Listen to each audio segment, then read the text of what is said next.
BP, we know that you would like to settle, push this under the rug, and go on with your life making profits.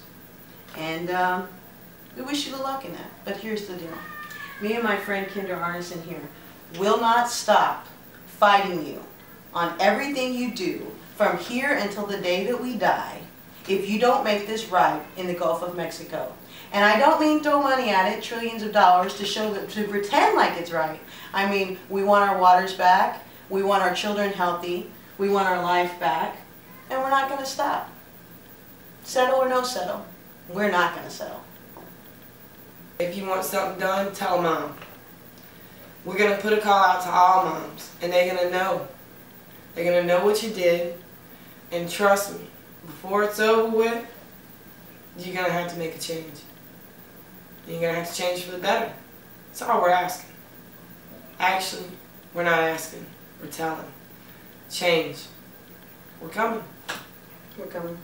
Just tell the truth when something happens, and to fix the stinking problem, and to think forward in the first place, and not do things that are going to make things worse, you know, just to cover up something so you can look good, look like you've done something, you know.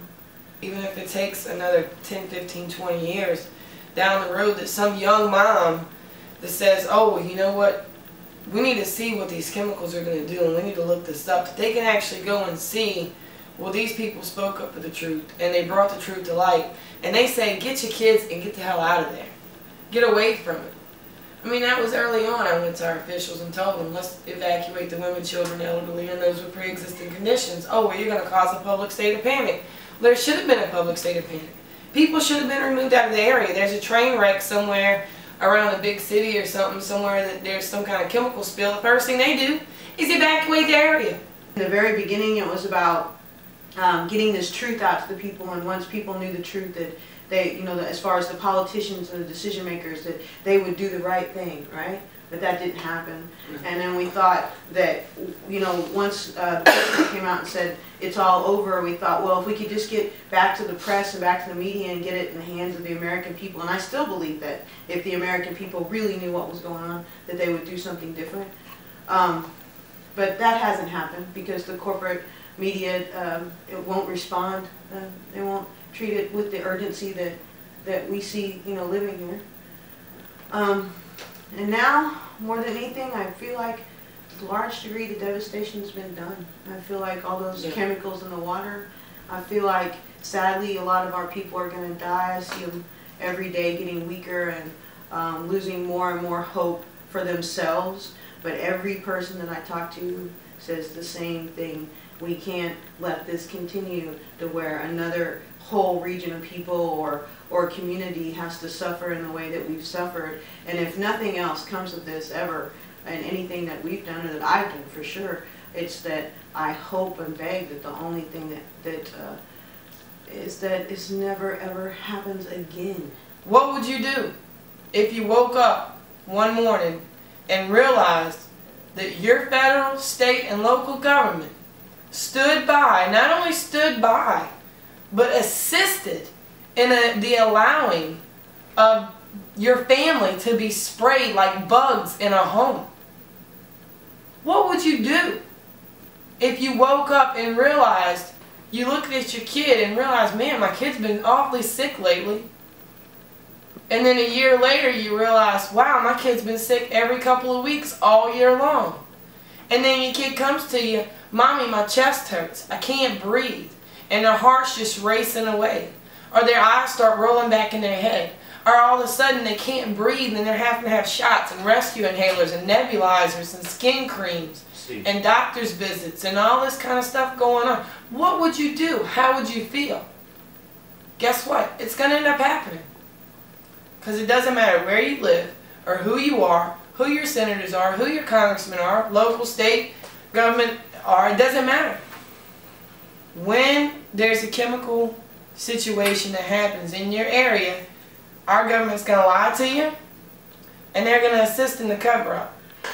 So, the first people devastated by the 2010 BP Deepwater Drilling Disaster were the families of the 11 men that died on that rig.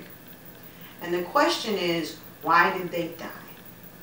Several of them knew that things weren't going well. In fact, I remember in testimony from the family, one of them in particular said that he was going to die on that rig. And they knew that because of several reasons, because of the incompetency. They knew that because BP was cutting corners.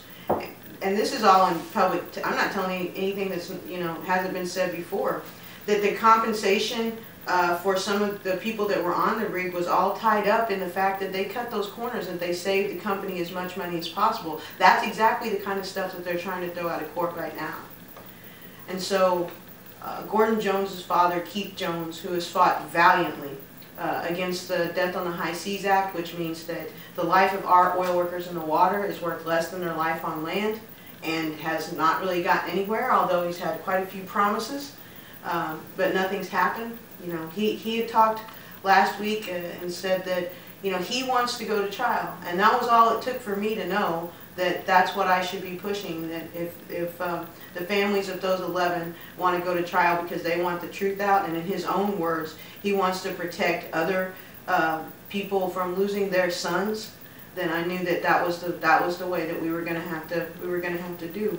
I think everybody, the fishermen, the residents, the oil workers, they all want their day in court. They all want the truth to come out in a way so that hopefully this never ever has to happen again. Nothing. There's no amount of money. How much is your kid worth? Are they worth $25,000? Are they worth $1 million? Anywhere in between that?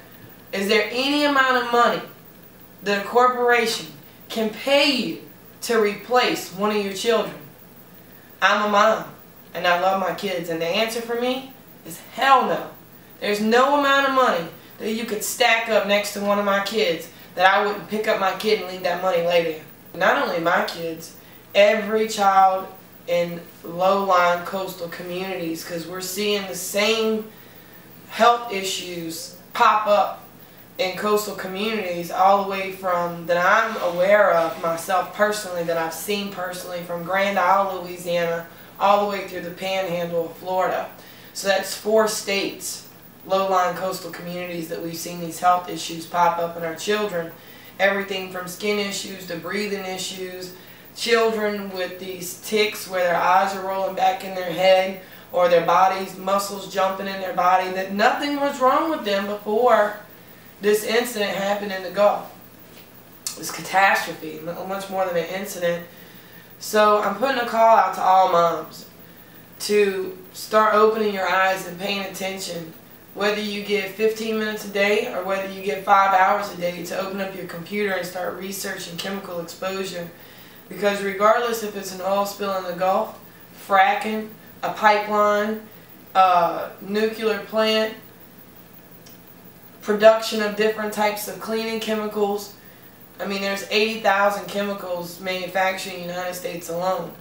Research in your own backyard and see what's going on and see what your kids are being exposed to. I want you to know that you can go on either one of our pages on either Facebook, and there'll be information there, things that you could do to help as far as signing petitions and getting your voice out and helping us to get our voice out. And stand in solidarity with us as parents against pollution. But on February 29th, we will be in New Orleans at 1250 Poydras Avenue in front of BP headquarters in New Orleans, the New Orleans office. We will walk to the courthouse and in protest, and we'd like for you to join us. And I'm sure you feel the same way. So I'm putting a call out to all moms. Get on the horn.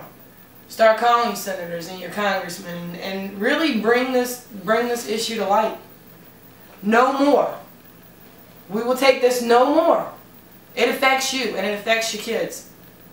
What are we going to leave them with?